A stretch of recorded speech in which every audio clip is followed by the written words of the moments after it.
ఈ వీడియోలో మనం భగవద్గీత అధ్యాయము 14 శ్లోకము 15ను పరిశీలిద్దాం. ఈ అధ్యాయంలో శ్రీకృష్ణుడు సత్వ, రజో, తమో గుణాల గురించి వివరిస్తున్నాడు. మరణ సమయంలో ఏ గుణం మనపై ప్రభావం చూపుతోందో అది మన తదుపరి జన్మను ఎలా నిర్ణయిస్తోందో స్పష్టం చేస్తున్నాడు. మొదటగా ఈ పవిత్ర శ్లోకాన్ని భక్తితో విందాం. రజసి ప్రళయం గత్వా కర్మ సంగిషు జాయతే తథా ప్రలీనస్తమసి మూఢయోనిషు జాయతే. ఈ శ్లోకం అర్థమేమిటంటే, ఒక వ్యక్తి రజోగుణం అంటే తీవ్రమైన కోరికలు, ఆసక్తితో ఉన్నప్పుడు మరణిస్తే వారు కర్మలయందు, వాటి ఫలాలయందు తీవ్రమైన ఆసక్తి ఉన్నవారి మధ్య మళ్లీ జన్మిస్తారు.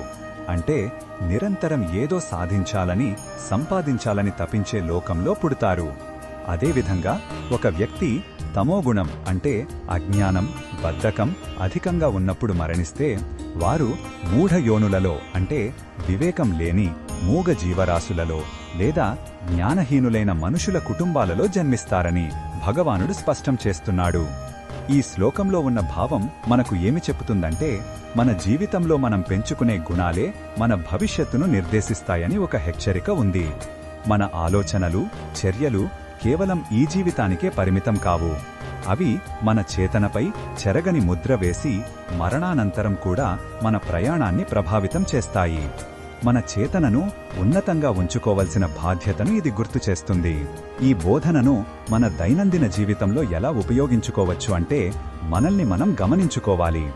నిరంతర ఆందోళన, అంతులేని కోరికలతో రజోగుణంలో ఉన్నామా, లేక బద్ధకం, అజ్ఞానంతో తమోగుణంలో ఉన్నామా అని పరిశీలించుకోవాలి. ఈ గుణాల ప్రభావాన్ని తగ్గించుకుని శాంతి, జ్ఞానంతో కూడిన సాత్విక మార్గాన్ని ఎంచుకోవాలి. మన పనులను కర్తవ్యంగా చెయ్యాలి, కాని ఫలితంపై ఆసక్తిని తగ్గించుకోవాలి. మరిన్ని భగవద్గీత శ్లోకాల అర్థాన్ని తెలుసుకోవాలంటే మా తదుపరి వీడియోలను తప్పకుండా చూడండి.